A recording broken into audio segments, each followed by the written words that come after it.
যারা সিনেমা করে তারা কতটা ক্ষতিগ্রস্ত? সিনেমার ব্যবসা যারা করে ওদের মতো কপাল পোড়া আকাশের নিচে জমিনের উপরে আর নাই। কারণ কি জানেন? কারণ কি? আরে বাবা থামো। কারণ কি সেটা শোনেন।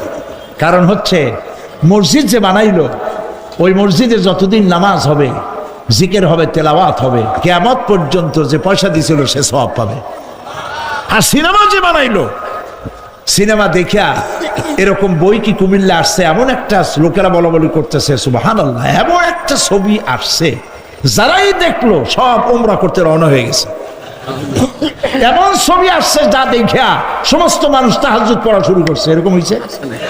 যত ছবি আসলো, ছবি দেখলো, পরের মেয়ে কেমনে হাইজ্যাক করবে, কেমনে ব্রিফকেসের মধ্যে বন্দুক রাইফেল গুলি ভাঙ্গে চুরে থুইয়া 10 তলার গ্লাস ভাঙ্গা লাভ দিয়ে পড়িয়া খালের মধ্যে পড়িয়া নদীর মধ্যে দিয়ে ফুরিয়ে উঠিয়া পাহাড়ের উপর দিয়ে পরের মেয়ে নিয়ে দৌড় দিল।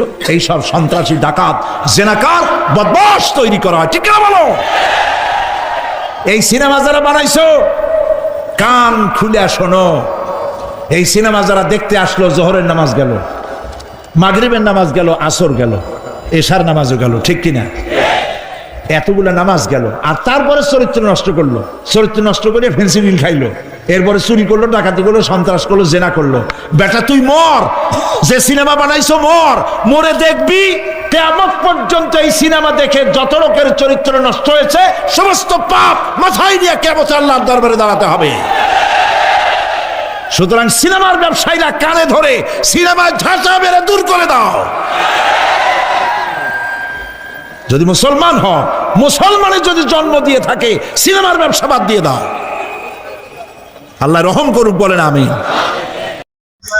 আল্লাহ পাক আমাদের সবাইকে আমল করার তৌফিক দান করুক, আমিন।